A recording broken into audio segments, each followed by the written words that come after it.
This is FightFans Radio.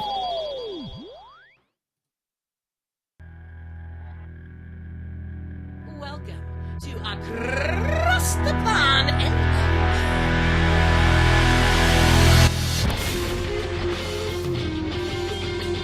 with your hosts, Andre Jacobs and Matt Simpson.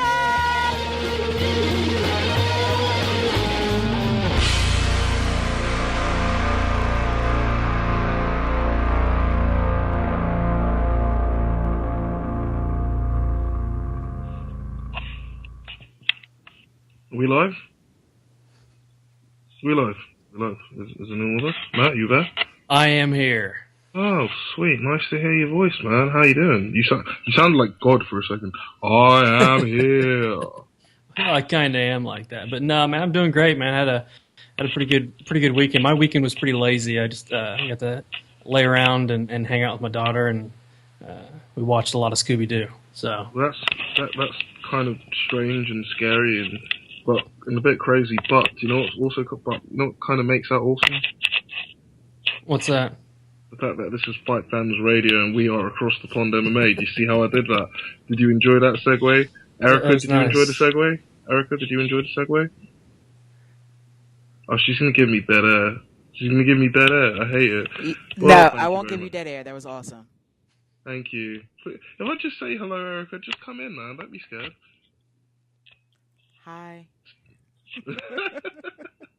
Right, yeah, ladies and gentlemen, this is Across the Pond MMA. This is Andre Jacobs here, as per usual, with my host, my buddy, the man with the tones that make Barry White make him, sound like a freaking mouse. It's Matt Simpson, I think. Yeah, I think it is, but yeah. So I also did watch your recommendation, Hard Candy. So we'll have to get to that later as well. Yeah, we could do that now. We can, because it would make sense. We're gonna switch it up. We're gonna throw a wrench in there. It's not even switching up. It's just that the fact that we talked about the film at the end of the last podcast it's kind of good that we coincide with we bring it in with right at the what beginning. we actually thought of it right at the beginning. So if anyone's just like listening on a list, it's like boom, straight there, bada bing. Well, let's just say I thought that it was a really good movie. I don't know that I would recommend it to just anyone due to the subject matter. Yeah. But it was, like I said, it was really well acted. I was surprised that I had never heard of this movie. I don't know where it was hidden in 2005 that I missed it, because normally movies like this jump out at me, and I usually try to catch them, especially when I looked it up, and it did make a lot of people's top 10 most disturbing films of all time. So, me being a little bit strange, I like to watch that kind of stuff. Did you get to watch Audition by chance? I didn't get a chance to watch it the last week because I've been busy with work, but I will be watching it at the end of this week. I'll be watching it. In fact, you'll probably get my thoughts on it on Sunday's show. Awesome. Yeah, because I still have Audition higher than this one, and I think that you will too, because Audition touches on the same subject matter somewhat, and then amps up the creep factor. Oh gosh, that doesn't sound good. Is it right? Here's the thing, right? There are certain things that I can't deal with on film, so I'm going to throw out a few films, and then I'm just hoping that you get it, because I don't even want you to say it. Boys Don't Cry. Okay. You seen that film? No, I have not seen Boys Don't Cry. Shit. Irreversible. I haven't seen Irreversible either. Oh my god, no. Those are like my two big references. I can't deal with rape in films. Well, you should have went with The Girl in Dragon Tattoo. Oh yeah, nah, that was a bit obscure. Did you watch the U.S. version? I did. That fucked me up. Okay. So the Girl with the Dragon Tattoo, I'd have got the reference. And no, you don't have to. Well, not really. No. Okay, cool. So it's not like Girl with the Dragon Tattoo. No. It's let's just say I like I said, I had to watch another movie right after that movie just to kind of wash my brain. Yeah. That sounds fun. Brutal. Right, cool. So let's talk some MMA, man. I heard you were off the radar. I don't know what you were doing. I don't really care because there were some important things going on in the world of mixed martial arts. Now, I don't know. I want to know where you were when you heard that Mr. Stephan Bonner of American Psycho was facing Anderson Silva. Did you have a huh moment or a what the fuck moment? Yeah, well, I literally, the first thing that came to my mind was that at least he's fighting somebody that can take a punch. So, I mean, yeah, it was kind of, it threw me a little bit for a loop. But they're trying to save the card. Who can complain when they're getting to watch Anderson Silva fight? I mean, I guess what I liken it to is I had the opportunity to fight Mike Tyson, to watch Mike Tyson fight. God forbid if I had to fight Mike Tyson. I'd pay to see that. Yeah, I bet you would. Even right now, even fat Mike Tyson. God. Anyways, yeah. I had the opportunity to watch him fight, and that was late in his career, and it was fantastic. Just watching him. I mean, it was the most I guess energy filled moment in my as far as sports career period.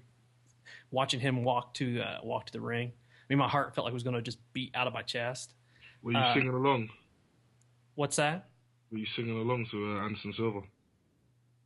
Was I singing along to Anderson Silva? Yeah, the walkout song. I always sing along to that. No, I was not singing along. I don't sing out. I don't. No.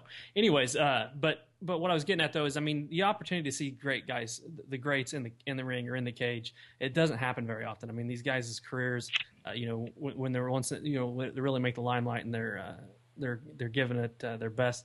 I mean, what, 15 fights, 20 fights, if that, and they're gone forever. And so, I mean, anytime you get the opportunity to see one of the all-time greats get in the cage or the ring and throw it down, you should appreciate it, and you should just watch. And I think you should watch it. I mean, even if it's against Stephan Bonner, who might not be up to the task, but Stephan's going to bring it, and Stephan's going to give it everything he's got, and we're not going to see Travis Lutter or the Damian Maia type fight, which nothing against those guys, but Talis Latis.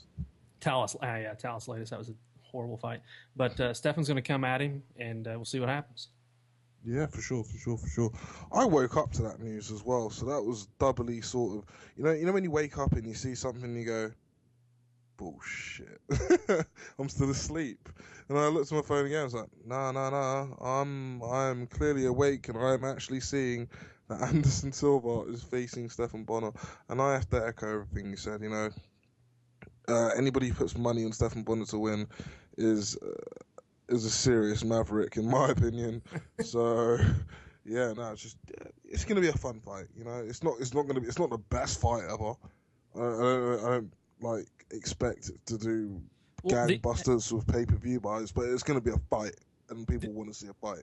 The avatar bet I've been throwing out there for my Twitter account is someone that wants to take the over and under on Bonner going over 1.5 rounds or under. So nobody's been willing to take it yet. I'll take it. Where are we going? What are you going over or under? That means that I get control of your avatar if you lose. Right. So is it basic? So if you basically you pick over or under is it I get it. Over 1.5, under 1.5. 1.5 rounds. Yeah. Correct. It's 3-round fight. So I'm gonna go with him going under. Under 1.5. All right. Mm-hmm. I think this is going to end bad for you because I think I personally would have taken the over. I think that it'll last over 1.5 rounds. Can I change it? No. Can I? All right. Can you give me this one thing? Right. Can you give me this one thing? Can I answer the question at the end of the show? Yes, you can. Sure. Okay. Cool. All right. Cool. So you're allowing me the chance to change it then? No. Well, you are, because you said... I just said you could answer the question. I didn't say you could change it. Allow me to... Look, it's my birthday next week. Give me a chance, man. What the hell does that have to do with anything? Early birthday present? I guess. All right. As long cool. as my avatar doesn't end up with some dude's, sweatpants boner, it's okay. Come on, man. I'm going to come up with something a lot better than that. A lot better than a sweatpants boner? Yeah. Oh, I've got one for you. I've got a better bet for you. Right, UFC 153, entire card, me versus you, right? You'll lose. No, wait. Winner gets to take control of someone's Twitter account for the day. Oh, Jesus. That sounds good. I'm up for that. You up for that, right? You remember during these rules, you can't say anything too offensive that might get me fired from my job. So make it smart. Yeah, we'll do. Yeah, but it'll still be funny to tweet some of your homies as you. So I'm not allowed to tell anyone. All right, fair enough. But yeah, no, that was really the main news of last week, I think. I mean, I've sort of been doing my own thing for the last week, so I'm not even sure what went on, but not really fussed. yeah, there's not a whole lot. I think that was really it. I mean, it was just the Stephan Bonner, Anderson Silva announcement, and everyone freaking out.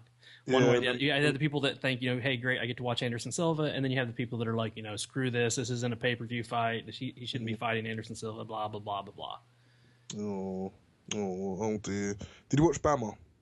Yes, I did. Did you see me? No, I was. What color shirt were you wearing? I was wearing a white shirt and I had my Yes. sleeve rolled up. Yep, I saw. Yes, I did see you. But I almost Facebooked you on that. I was like, man, that looks like Andre. But, I had a hat on as well. yeah, no, yeah, you're. It would. I can't remember. I think it was during the Marshman fight. There's a pretty clear shot of you. Oh really? I think I can't remember. It was towards the end of the card. Yeah, it was right. What did you think of the fights? I was there, so I like to hear from people who watch it on TV compared to me being there. So, what did you think of the fights? I thought they were entertaining. I was really. I mean, the biggest thing that I came away from it was just absolute disappointment in Andre Winter. And Rob Sinclair, man, he is just a tough, gritty fighter. So you got not take anything away from his win, but sure. Andre Winter, man, what the hell? I couldn't get over the way he was if that was his game plan, the first two rounds where he just basically let Rob pound on him and sat up with his back against the cage. It was a bad game plan. Yeah, no, definitely. That you can't walk into a fight with that sort of game plan. That's suicide, really. But yeah, other than that, I mean, it was an entertaining card. I mean, I'm Jack Marshman. I was really surprised with that triangle choke, but I haven't seen Marshman fight that often, so I don't know if that was something that we should have expected. But no, it's not. I mean, we saw glimpses of his ground game when he fought Carl Noon, and he was on his back for pretty much the entire first round. Was getting teased, and serious elbows from the guard. And he was throwing up arm bars and trying for triangles and omoplatas. But he is mostly a stand-up fighter. He's a boxer, do you know what I mean? So it was kind of...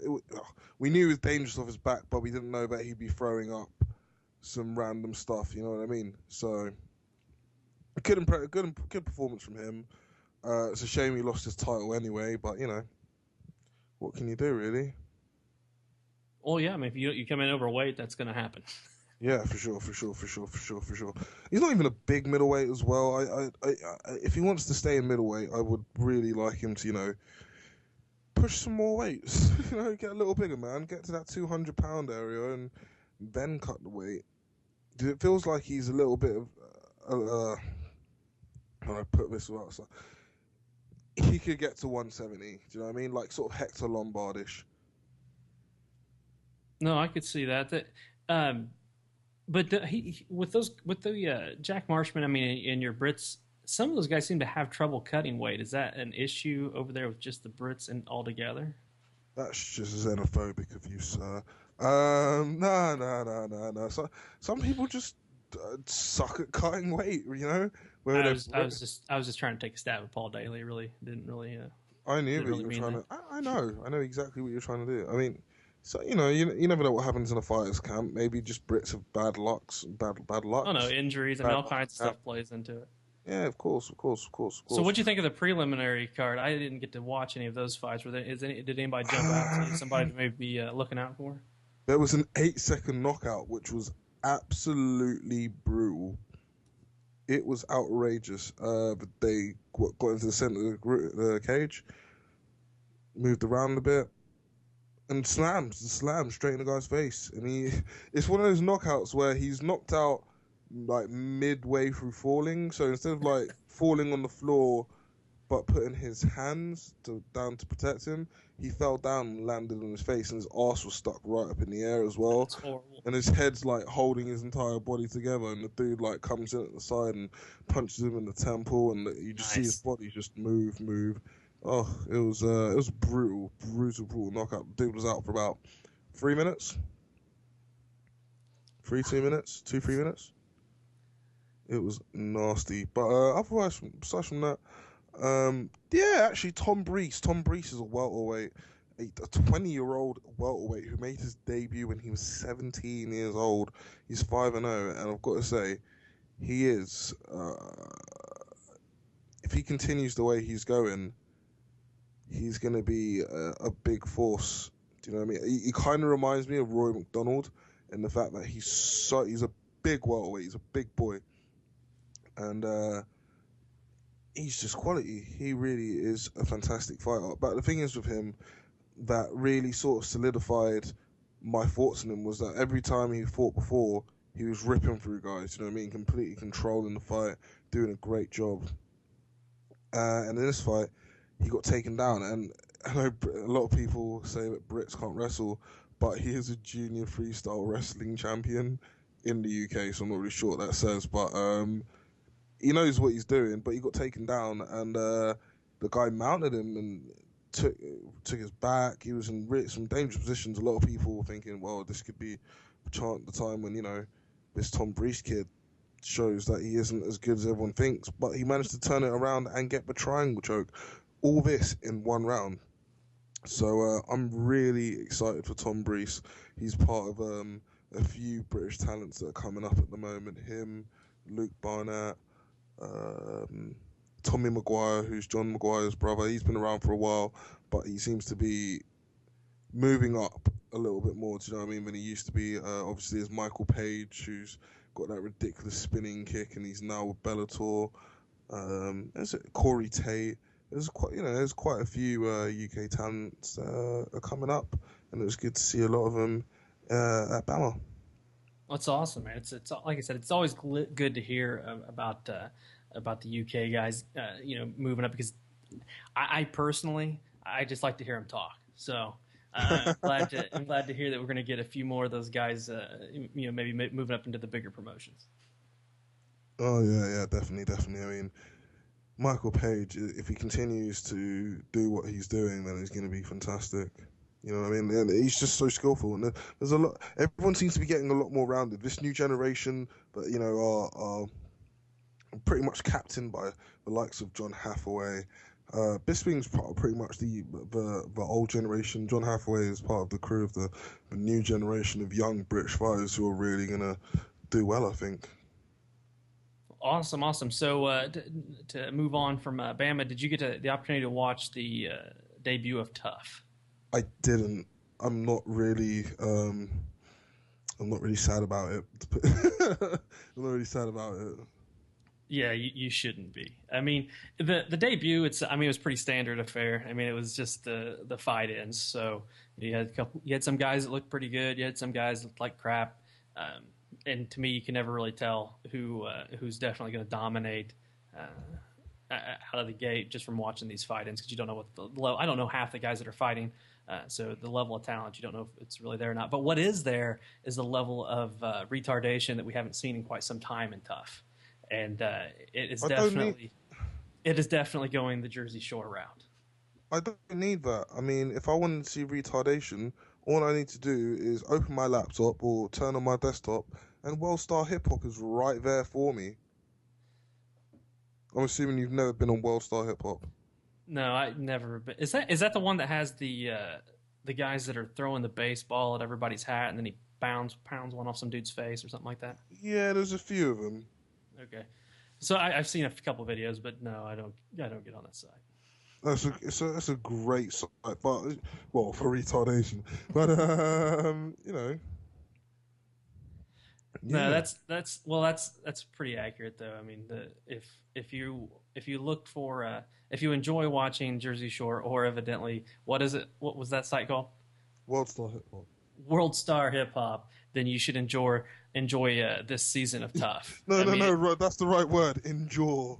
Enjoy Is the right word. You got it right the first time, mate. Yeah, enjoy whatever the hell that means. But yeah, I think that this is just going to be an absolute mess. You don't know what endure means?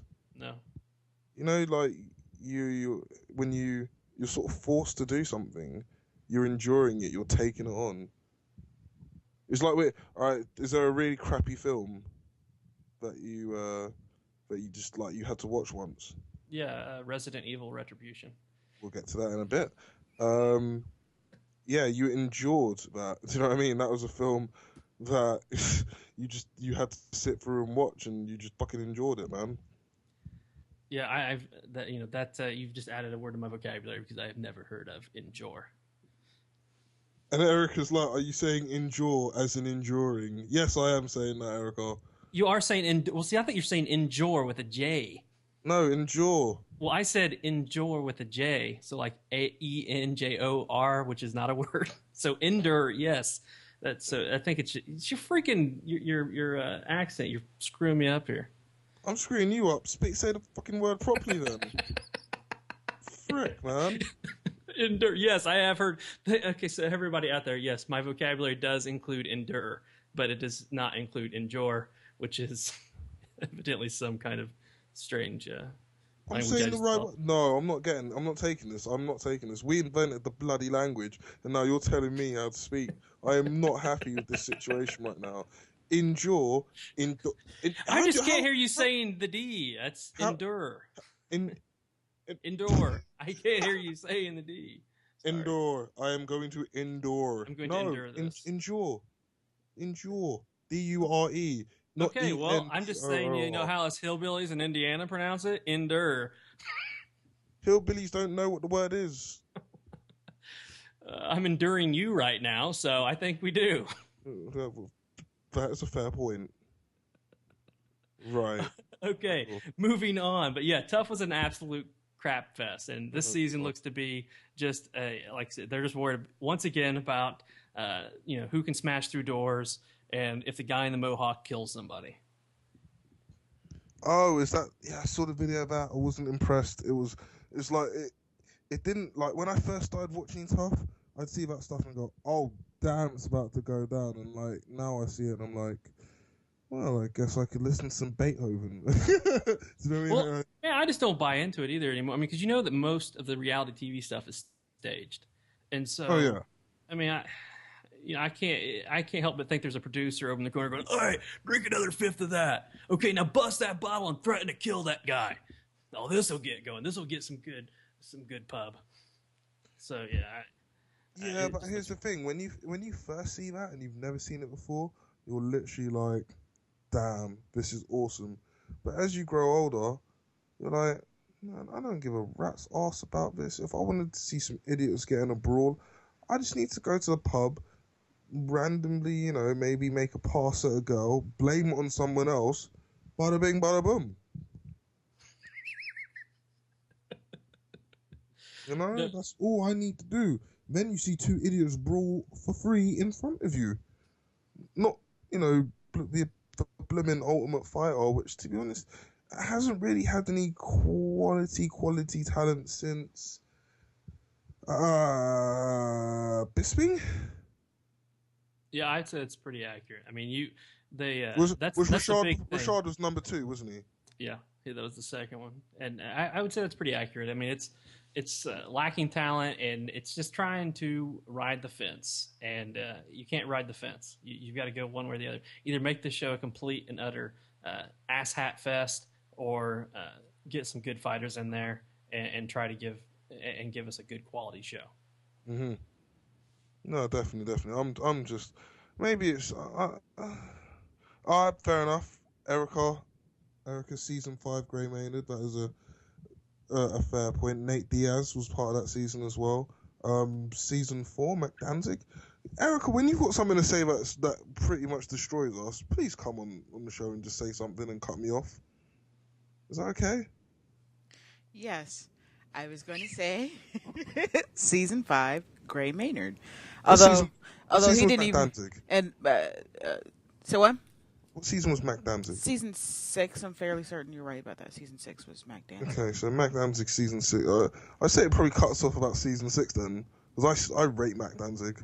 Gray Maynard, Nate Diaz was obviously season 5 as well. Who was season 4? That was season like the comeback, 4 was wasn't the comeback season. Well, you got to give that ratings because they had Matt Serra in it and he knocked out GSP. I guess. You got to give it some love.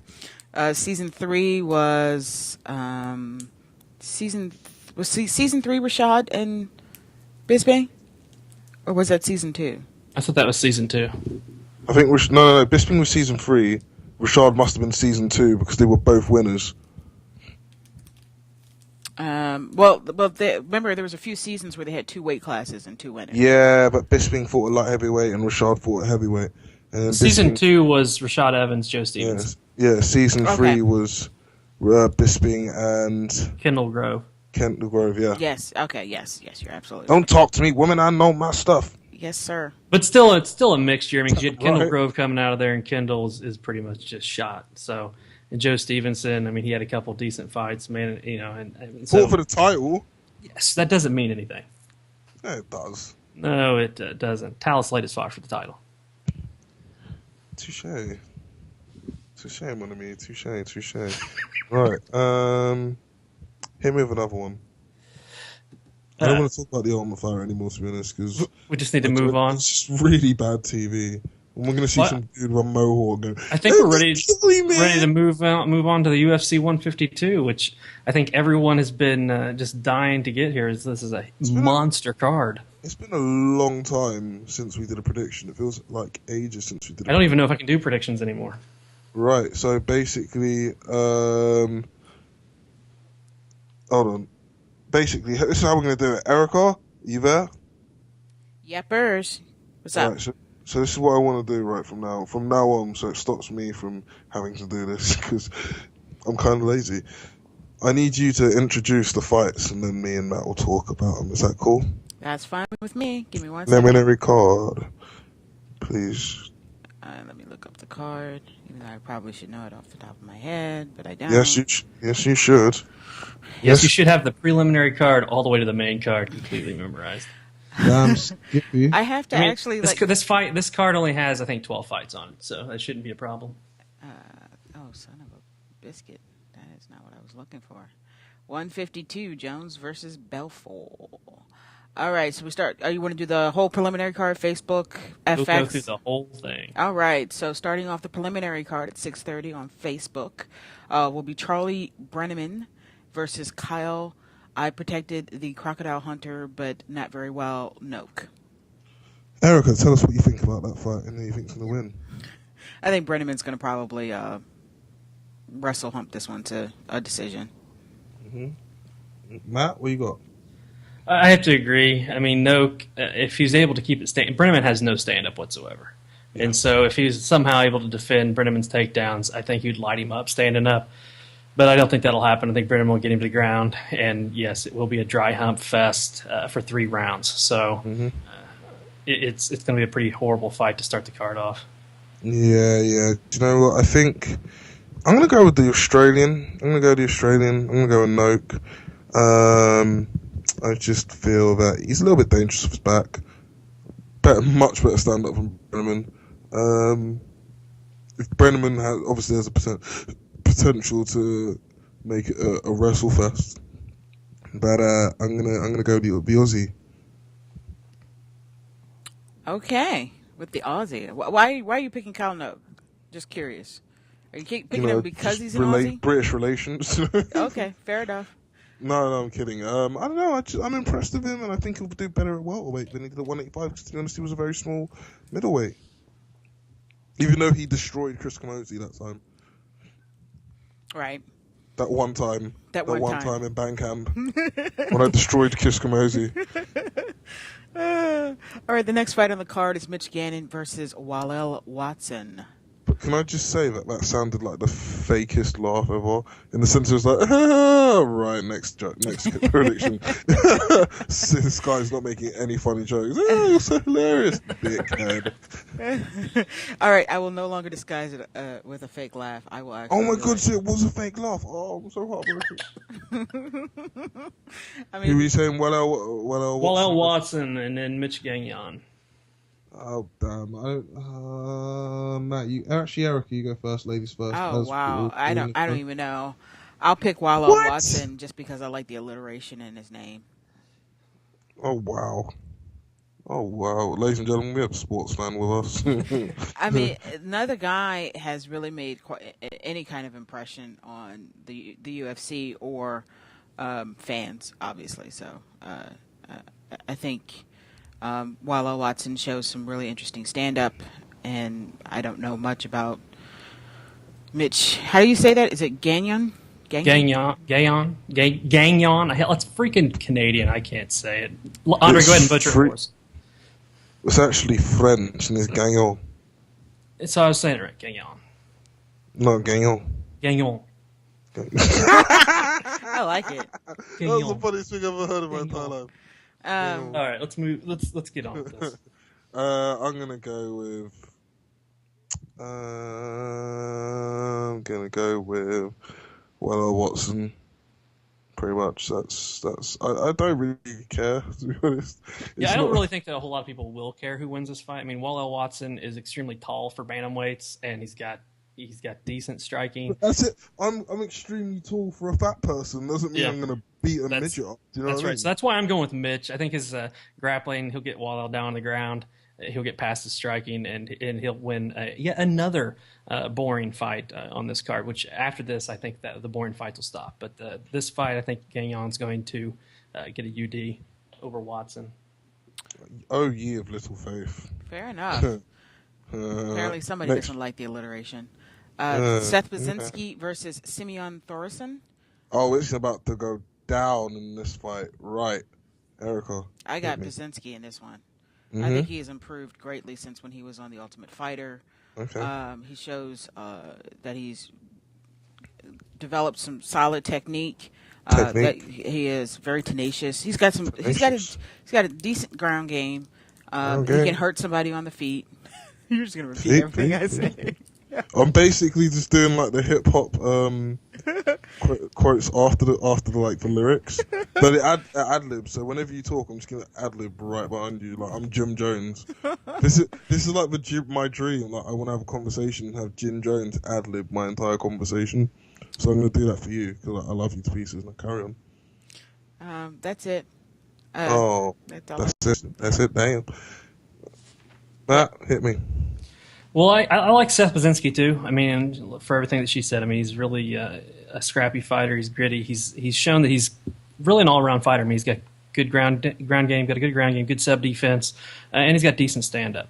The thing about Thoresen, though, man, he is wicked on the ground. And if he's able to get this fight, I mean, even though Brzezinski has shown us that he's much improved and he's a tough out for anybody, I really lean towards Thoresen just because if he remotely gets this fight anywhere close to the ground, I think he gets a submission victory.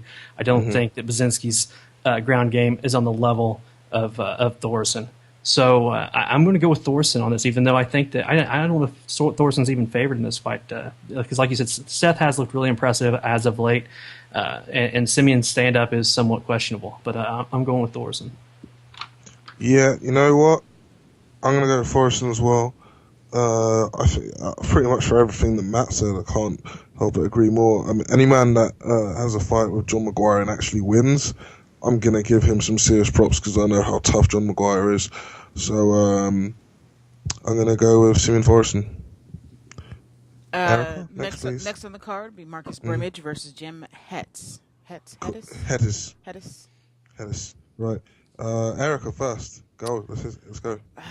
I'm actually not too sure how exciting this fight is going to be. There are some people. Exciting. I think there are some people who are really looking forward to it.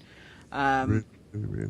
But I think Jim Hettis has shown that he can be a dangerous opponent. I think Marcus Brimage is probably going to go in there and Really? not want to put himself out there too much. I think it might be a slow going fight, at least for the first round, while they feel each other out. I think Hedis is going to go for the takedown because I think Brimage has shown Marcus Brimage does not have a very good ground game at all. I mean, do we remember the same guy from The Ultimate Fighter? Erica, talk closer to the mic, please. What do you want? There we go. You sound so far away. I mean, I love everything that you're saying, and you're just like, hello. Sorry. I just don't think. Brimage will be able to stop too many takedown attempts. I think Hedis will take him down, and that'll be the end of Mr. Brimage. Okay. Mr. Simpson, what you got for me? Well, you got Marcus Brimage, who is a guy that likes to pressure fights. He likes to come forward constantly. And with Jimmy Hedis, that's just bad because so does Jimmy. And when they meet in the middle, I think Jimmy will just push him either against the cage and drag him to the ground, or he'll just take him down right there in the center of the octagon. Regardless, Hedis is a monster on the ground. And as Erica said, Brimage is just he's somewhat laughable on the ground. Brimage has got speed. If Brimage is able to stay outside of Hedis, keep his back off the cage, maybe something happens. Because we really haven't seen Hedis pressed too much with stand up, but the kid doesn't care. He literally, when he's in there fighting, it looks like he doesn't care if he gets hit, doesn't care what happens. He's just going to go along. Kind of reminds me of Screech, which I don't think that really has any bearing on anything, but he is fantastic once it gets to the ground and against the cage. He just wears you down. So I'm going with Hedis. I think he'll get a submission victory, probably late second round. Fair enough. I'm going to go with Hedis as well. I can't get the image of him versus Nam fan out of my head. I'm so impressed with this kid. Hopefully, he goes and does something like gets his striking improved and whatnot, but regardless of that, his judo and his submissions are just ill, and he does all the basic things so perfectly. And when you're doing the basic things so perfectly, it's just like, what can you say? No one's. Erica, next one, please. We have a welterweight fight between Sean Pearson and Lance. Is that Benoist? Is that how you pronounce it? It's not Benoit, I can tell you that now. Yeah. That was a really bad joke, wasn't it? Was that bad taste? Is that still bad taste? No, that's not bad. No, not at all. That was excellent. All right, cool. Can I throw the I don't care card in? Yeah, I think that's fair enough. Throw in your I don't care card. All right, cool. Everyone has one I don't care card, so I've thrown mine in. Matt has thrown his in. Erica, you have to go. Unless you want to throw it in. No, I think I'm going to actually save the I don't care card. And I'm going to say... I'll say Sean Pearson. He's a really tough guy. He lost his last fight because he stupidly came in 1 month after a really grueling fight. I think he'll just be able to tough out the fight. He's proven that's kind of that intangible quality you want in a fighter. He seems to have in bucket loads. So I think he'll just tough out the fight, and unanimous decision for Sean Pearson. Cool. Matt, you there? Yeah, where Matt went. Matt!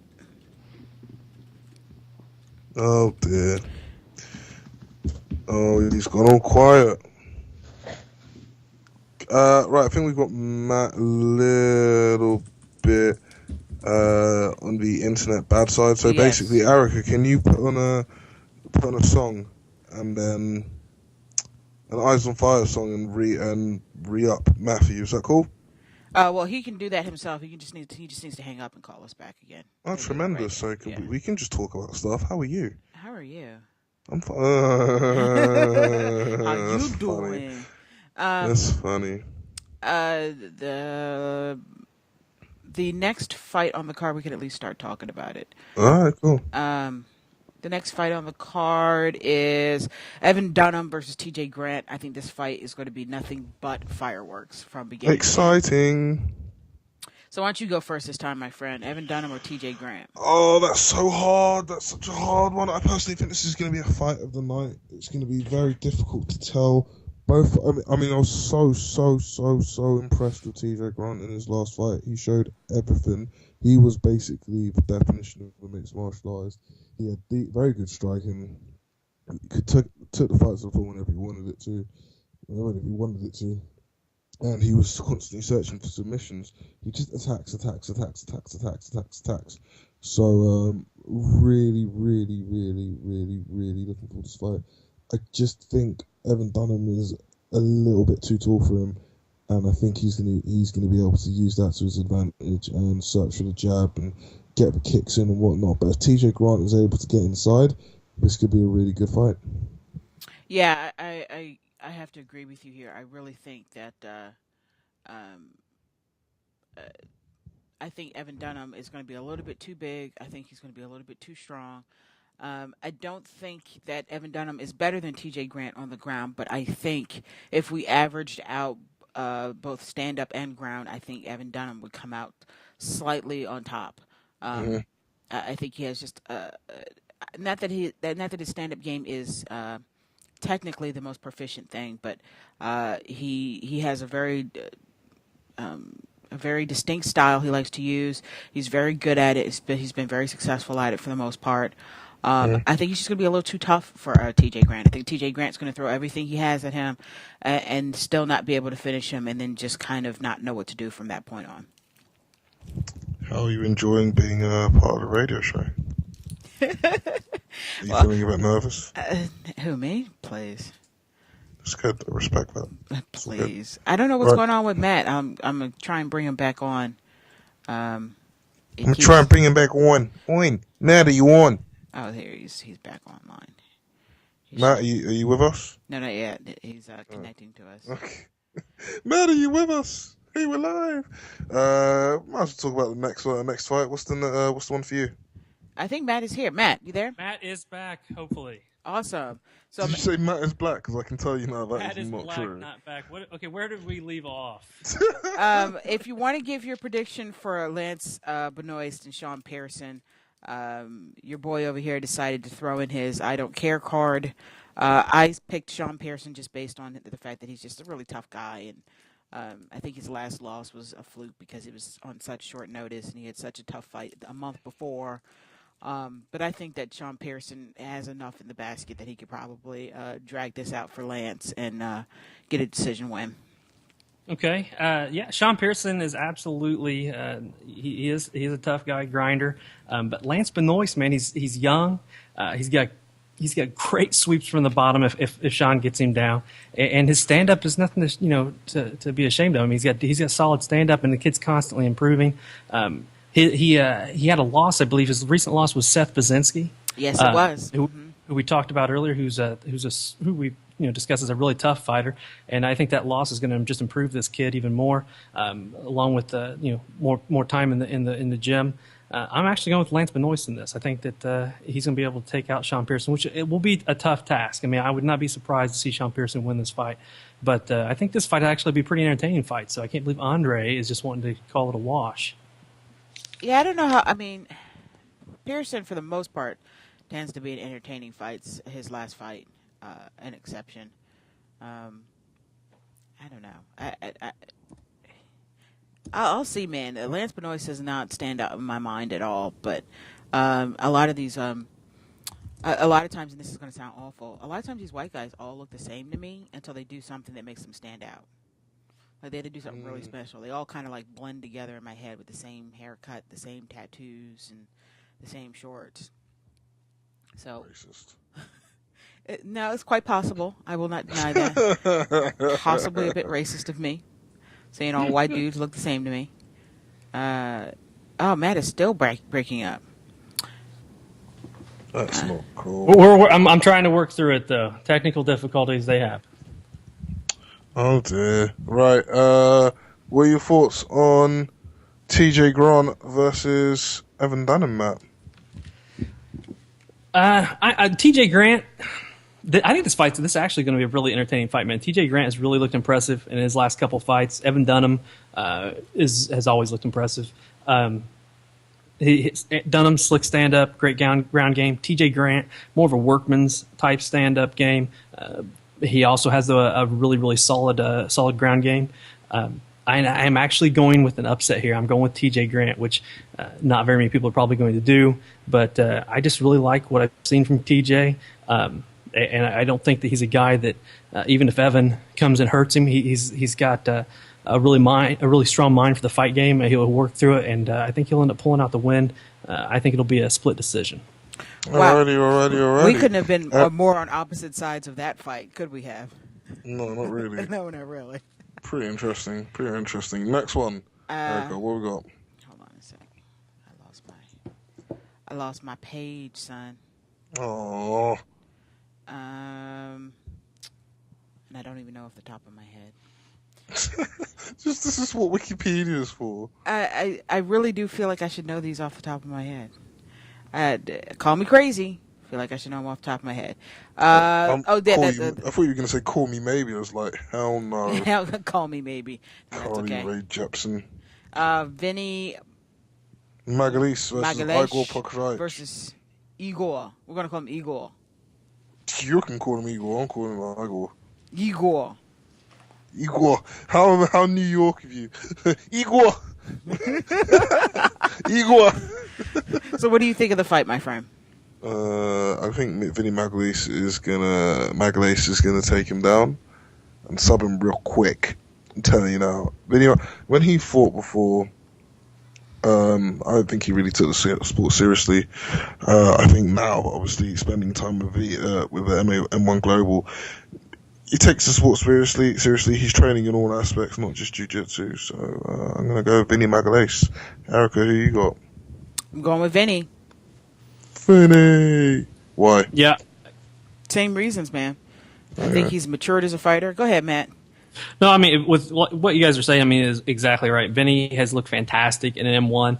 He's developing a striking game. If he uses a striking game against Igor or Igor, whatever the hell you want to call him, that would be a bad idea. So he's going to absolutely take him to the ground, and I think that, yeah, within the first round, he'll get that sub. I mean, he's fantastic on the ground, and Igor is not. And you saw that, I believe, against Stephan Bonner. So Vinny all the way here, first round submission. Cool. Next fight, please, Erica. The next fight on the card is where we start. Actually, the main card, the pay-per-view. We're starting off with Charles Oliveira versus Cub Swanson. Matt Simpson first, please. Well, this is, I mean, you get much more dynamic. You can get more dynamic than these two guys as far as the striking game is concerned. I mean, they're both fantastic strikers. And you know, Cub Swanson's no slouch on the ground. Oliveira, we know, is fantastic on the ground. I have never seen anyone sub via calf slicer in an MMA event. So, you know, the guy's really impressive. That being said, I'm actually going with Swanson in this. Again, going against the grain. I mean, I think that Cub's power is going to come into play here, and I think he's going to end up hurting Oliveira and finishing him. Fair enough, Erica. You know, we did predictions on my show on Friday, and I think you want to plug your show? Fridays, 5 p.m. FightFans Radio. What's up? But I okay, really never plug it like that ever again. Dear God. I picked Charles Oliveira to win, but I'm actually happy to hear Matt picked Cub Swanson, because in my heart I want Cub Swanson to win. I've always had kind of a soft spot for him. I think he's an entertaining fighter who really puts it on. It was unfortunate UFC was matching up against some of the most boring, wrestlers that they possibly could. But I think it's going to be a really great fight for Cub. I think Charles will probably get him in trouble a couple of times. I think that's kind of Cub's song and dance right there. I get in trouble for a little bit, and then all of a sudden I'm on top. So I'm going to say Cub Swanson by knockout. I'm gonna say it's gonna be a beautiful knockout from Cub Swanson. I'm gonna say Oliveira is gonna get in there and destroy him. I still think he's absolute quality. He's so dangerous off his back. He's so good off his Muay Thai. If Swanson takes him down, he's screwed. If he stands with him, there's a chance, but I'm gonna go with Oliveira just because I just think he's a more dynamic and explosive striker. Oh wow, I felt like Mike Goldberg when I said that. I don't know if that's something people want to feel like. Is that a goal for people to feel like Mike I Goldberg? don't know. I kind of want to sound like Mike Goldberg when he's had a few to drink and he goes on Twitter. Do you remember when that happened? No, I do not. Oh my Was it god, not yeah, his good? daughter had to delete the tweets. Oh, was he on there like cussing people out? Yeah, he was going crazy. All right. Okay. So this is the next fight on the card. I actually think will not be the most exciting fight on the card either. Matt Hamill versus Roger Hollett. It's not that. You know. I think other guys are a particularly bad fighter, but I think the inclusion of Matt Hamill on the main card is an issue, especially for a guy who's just coming out of retirement and really was never that huge of a star for the UFC. So I'm a little baffled by the main card status. And then, who the hell is Roger Hollett and why is he on the main card? Go ahead and give us your thoughts on that, Andre, while I call in our boy Matt. I wish I hadn't thrown in my I don't care card. I guess I'm gonna have to go with, I haven't seen Roger Hollett fight, so I'm gonna have to go with Matt Hamill, but anything can really happen. Matt Hamill's a tough dude. He has got some, I'm not even gonna say that he's got knockout ability. There was that one time where he head kicked Mark Munoz. Every other time sort of been like meh. But I think, if Matt Hamill has his head on straight and he's not injured, then he can go out there and wrestle and get a third round decision and get a paycheck. I'm just not really sure what he's bringing to the sport. And here we go, Matt Simpson coming back on the phone this time. I'm not sure what he thinks he can bring to the sport either. He retired, but he wasn't gone that long. Matt, what's up? Yes. Hi. He doesn't know it's you. Okay. No, evidently I wasn't calling me on my cell phone, but that worked. Oh. Okay. Sorry. No, I was totally, that caught me off. We're talking about Matt Hamill and Roger Hollett, and the curious nature of their placement on the card. I don't think Matt Hamill, in the short period of time since he's retired, has improved that much as a fighter. I don't know much about Roger Hollett, but I wouldn't be surprised for an upset. It's picking Matt Hamill. I think is the smart thing to do because we are familiar with him, but there are so many unknowns with him right now, where he is mentally and emotionally and physically, and has he worked on those things that were the problems before he quote unquote retired. We don't know these things, so an upset would not be that upsetting, I think. I don't know. That's all I have to say about that. Matt, what's your thoughts? Well, we lost me again. It's just one thing after another over here in Indiana. Evidently, everything's failing. iPhones, Erie, Indiana. laptops, internet connections. Matt Hamill, Roger Hollett. Matt Hamill, seriously, did you need to come out of retirement? That's how I feel. I mean, I know everybody likes Matt Hamill, so I might be a bit of a dick, saying that I could care less if this guy. A bit of a dick. But I could have really have cared less if this guy ever fought again. I thought Alexander got rid of him, with a big stamp, and I think Roger Hollett can finish him. Hollett throws heavy shots, and Matt Hamill stand up is complete crap. Matt can take him down and grind him out, but if Roger clips him, I think he can put him down. And so I'm going to go with Roger Hollett here. I think Matt Hamill should win this fight. I mean, he's got the better skill set to win this fight. But I'm going to go with Roger Hollett for the upset. Cool. Right, Erica. Next one, please. Now we get into the good stuff. Now we get to the meat of the card. Michael Bisping versus Brian Stan. Mm-hmm. Oh, Erica, what was it? What's going on? What are you thinking? Like most Americans, I'm not a huge Michael Bisping fan. Hey, though. I mean, he's a prat, so You didn't just say he's a prat. Come did. on. You're not going to try and cuss our man with an English diss, please. I'm trying to follow your lead, man. He is. He's an absolute douche. He really is. It works for him. It gets people to want to watch his fights, whether they love him or hate him, which is a good place to be, I think, when you're a fighter. You don't need people necessarily to love you. You just need people to react to you. There's nothing worse than fan indifference. So, I think Michael Bisping is probably a better overall fighter than Brian Stann. But what he lacks that Brian Stann definitely has is power. And we've seen how power can be Michael Bisping's problem. I mean, you look at the Wanderlei Silva We've seen it once. No. I would say we saw it in the Wanderlei Silva fight too. Wanderlei, though not technically. I don't even think he lost that fight. I'm sorry. Oh, you are crazy. You are absolutely crazy. All right, basically, here's what I'm not even. Matt, you will tell Erica how much of an unpatriotic person I am. He is absolutely the most unpatriotic person I know. So, and that is globally unpatriotic. I genuinely don't care about the world. This is basically what Matt is saying. But I'm not a patriotic person. But the Wanderlei Silva thing, I don't think he lost that fight simply because he definitely lost that fight. It was not a close fight. May I finish why before you try and crush me? Right. Okie dokie. Cool. So basically, the reason why I don't think he lost that fight is because Wanderlei Silva did stuff at the end of each round, but Michael Bisping was doing fine throughout the entire thing. In fact, actually controlling the fight. So yeah, in the sense that he's lost the last maybe minute or so of a round. What about the last 4 minutes? What about the last 4 minutes? Chelsea, do you think Chelsea beat him?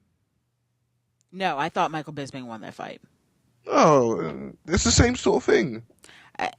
I don't see it as the same thing. I'm not going to say that you don't see it as the same thing, because you obviously do, but I just don't. I honestly don't see them as being quite the same thing. I thought Wanderlei was really landing some serious heat on Bisping. It was backing him up at points. It's great when you're landing pitter-patter punches, but if they're not doing anything, then you have a problem. You have a real problem as a fighter. But the real thing we have to look at here is Brian Stann is not Wanderlei Silva, and Michael Bisping is better in every aspect of the game than Brian Stann. That's really what you have to look at. I don't think that. I think the same could be said about the Wanderlei Silva fight, though. I think skill-wise, technique-wise, Michael Bisping was just a much better. He should have been a much better fighter. But the problem he has is with power, and you can't argue that Brian Stann doesn't have that, and that is a very real problem for Michael Bisping. Most fighters of his skill level, not really an issue, but Bisping tends to get hit a little bit too much, and I think that's going to cause problems for him. If I had to pick a fighter to win, I'm going to pick Michael Bisping. I think he's the safer bet, but I think he's going to have some problems with Brian Stann's power. Ladies and gentlemen, this is why I love Erica. She put me in my place. I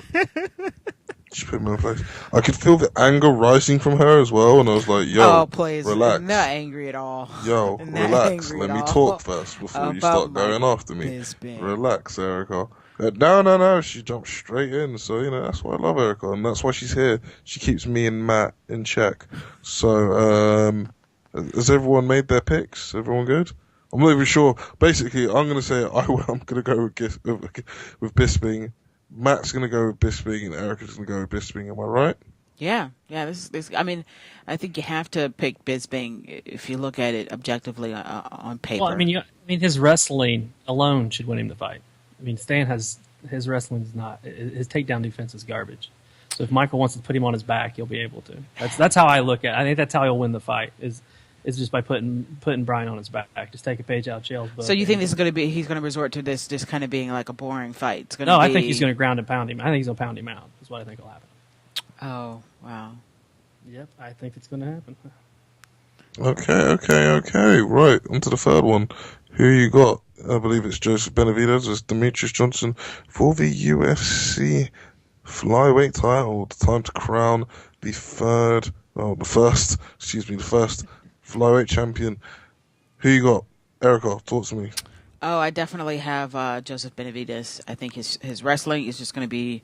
I think his wrestling is better than Mighty Mouse. I think he will be able to actually keep up with him speed wise.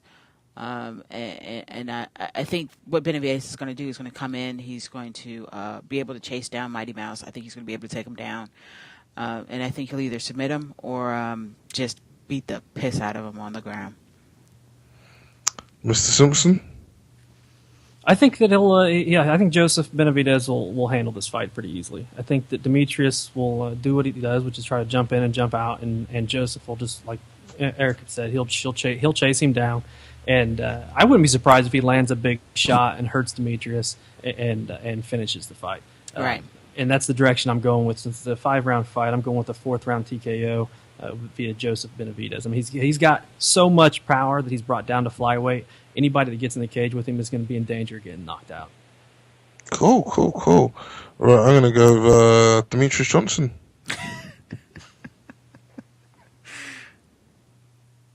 Just to be a dick. No, I'm going to go... I just genuinely think that Demetrius can do it. I think he's ridiculously fast. I think he can stay away from the power of Joseph Benavidez, and if he gets the chance, he'll get him down to the ground. I think it's gonna be. I don't think it's gonna. There's gonna be a finish. I think it's gonna go 5 rounds. It's gonna be a hell of a close fight. I just lean towards Demetrius Johnson a little bit more. All right, fair enough. Main event. Let's all get our chuckles out. Main event. We have the UFC light heavyweight champion and the most hated man on the planet, Johnny Bones On Jones. the plane. I love that. Do it again. Say it again. On the planet? Yeah. That's funny. Carry on. Now I know how you feel. Versus Vitor Belfort, coming back up from 185 to fight Bones Jones on, a month notice. So Yeah. that's a tough one, my friend. Is it? It's a real tough one. I mean, it's anybody's game. It's anybody's game. It's not. Look, really. I'm gonna be straight up with you, right? I'm gonna say this before everyone who doesn't want to say it and doesn't want to get embarrassed. There is a chance, as there is in every single MMA fight, that John Jones could slip, trip, and see Vitor Belfort smash, hand going towards his face and smash his jaw and knock him out. There is a chance of that. What is the potential of that chance? Minuscule. We all know John Jones is going to win. Let's be honest now. You know what I mean? So, anyone else got anything to say? I don't know if there is anything else to say. Did I just drop some knowledge? Of course, I've always got something else to say. Jesus Christ. I don't see any way for John to lose this fight. I mean, John has so many ways to win this fight. But the only way I can see Vitor really winning this fight, everybody's saying that Vitor's going to have to come out and go balls out to win in the first round. And I really don't think that's the way he could win this. I don't think that's the best way for him to win this fight. I think for him to win it, he's going to have to fight a really, really, really boring fight. And pretty much run from John, and because John does make mistakes in his stand-up, he gets overconfident. His weight doesn't get adjusted right, and he'll get himself off balance a tad. And Vitor does have that lead left that comes out of nowhere and can crack you and put you to sleep. Mm-hmm. That is the only way, to me, that Vitor wins this fight is by running and just waiting for John to make a mistake and hoping that he does. Because if Vitor, there's no way in hell Vitor's going to stand and trade with John. John's just going to keep him at bay. I mean, I'd assume what John's going to come in with a game plan similar to what he had with Rampage, where he'll just keep kicking him and kicking him and kicking him until he wears him down and then takes him to the ground and smashes the living hell out of him. If he gets a hold of him early, Vitor will go for a ride and it could end a lot quicker. I mean, if you watch the Anthony Johnson fight with Vitor, I mean, Anthony Johnson took him down fairly easily. He's got fairly quick transitions if John was to leave an opening, but I don't think none of that matters, man. I think John wins this fairly easily. I actually had John winning it in the second round TKO. But like you said, though, Vitor, I mean, he definitely has the power and he's got the speed to move in. So we'll see what happens. Okay. Erica?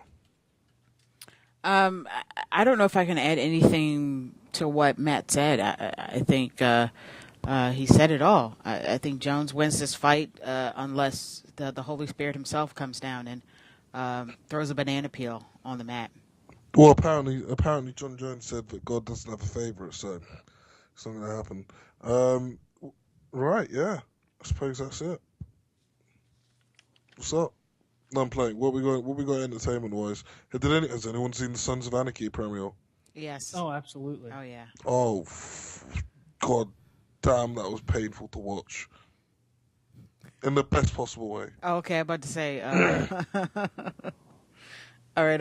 I'll let you guys talk about Sons. I thought it was amazing, by the way. Mm-hmm. Yeah, I completely agree. What did you think, Matt? Well, are we going to do a spoiler alert and then talk about it, or just general? Okay, this is how we do it. Spoiler alert. Spoiler alert. Spoiler alert.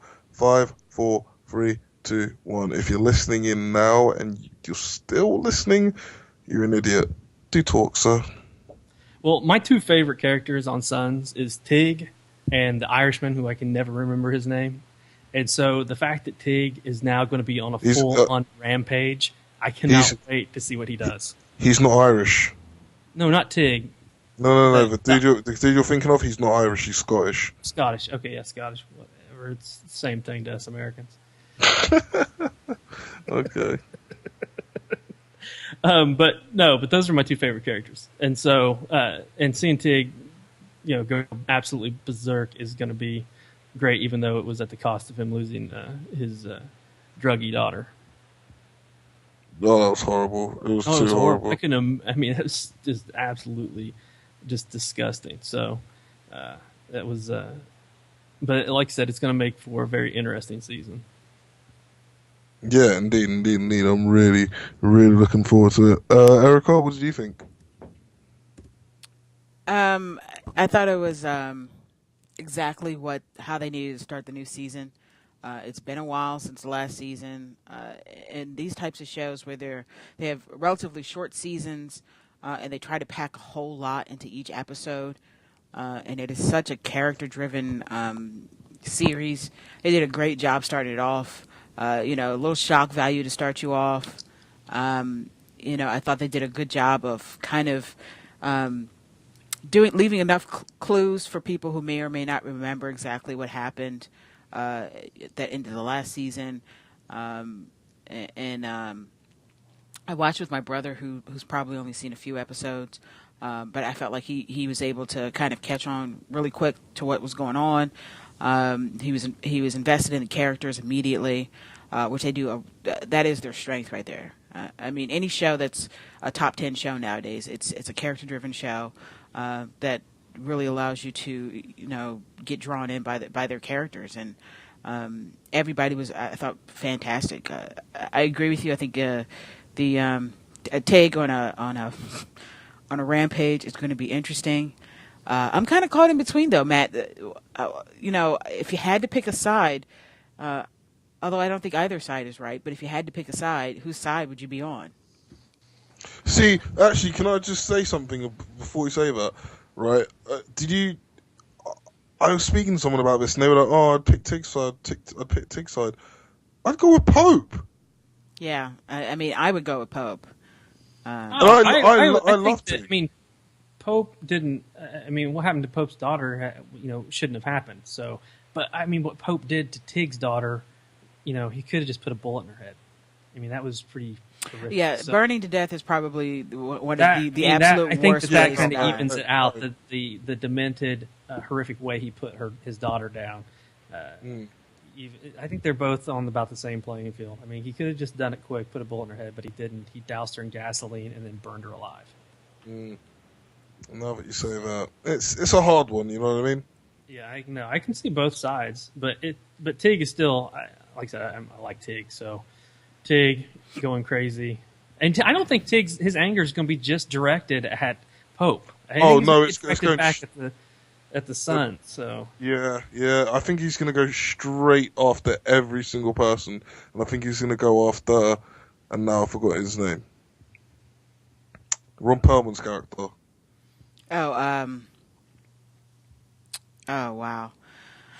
How did I forget too? That's impossible. Just say Ron Perlman's character. Ron Perlman's But yes, character.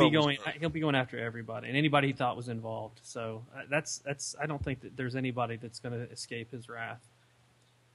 No, I completely agree. Right, cool. It's like 10 minutes past 11, right? Fair enough. Hmm? You said it's 10 minutes past 11 where you're at.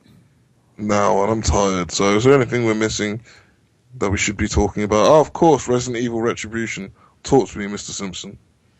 Well, what can I say? I mean, Paul W.S. Anderson does a fantastic job of slamming together a bunch of action scenes and using a shit ton of CGI and putting hot women in hot clothes. But, I mean, if you watched all the other Resident Evils, which I stopped, I mean, I have to admit, I did watch up through 3. And if you watched 4, then you should go see 5 because you have, there's really nothing stopping you. Nothing that I say is going to stop you from seeing 5 because if you were able to watch 1 through 4, then you're going to love 5. If you think that the movie is, or any of those movies were absolutely garbage, then 5's pretty much right on par. I mean, there's really no storyline. Mila Jovovich is really hot, and there's, like I said, great action.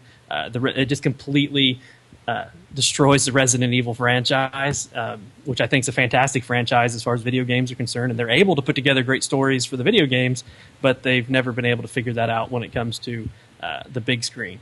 So it's horrible in my book, though. I mean, I would not recommend anyone going to see this movie. In the 3D aspect, I think they just did that to make you spend more money because they figure that there's only going to be 10 people go see it. So that way they make an extra $2 or $3 on each person that goes, and maybe then we get to have Resident Evil 6, which is clearly going to happen if you watch the whole movie all the way to the end. I was ready to walk out of it at about minute 35, minute 40. Michelle Rodriguez is literally the best actor in the film, and if you've watched a lot of her movies, you know how that really doesn't say a whole lot for that movie. Damn, okay, cool. Well, I'm not going to go see it. So, but fair enough. That's pretty much it. I would just stay far away from that movie.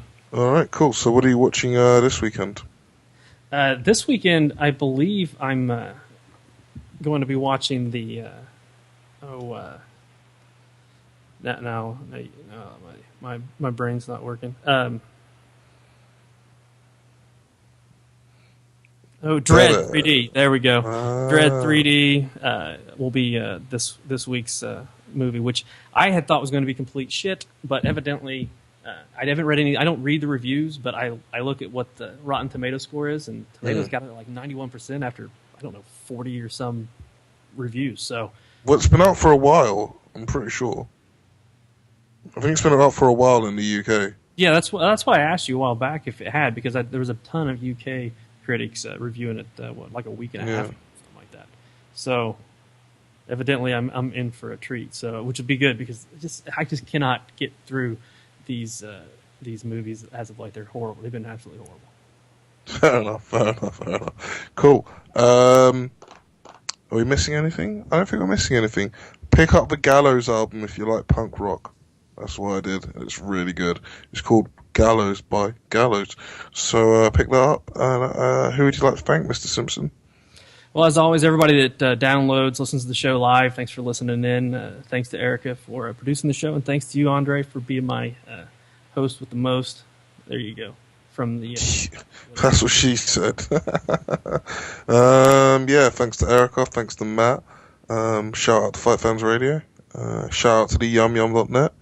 And the yumyum.net for those who can't understand my very drony accent. And I suppose it's about time that we say we're out of here. Peace. Erica, play that funky music, which actually isn't funky.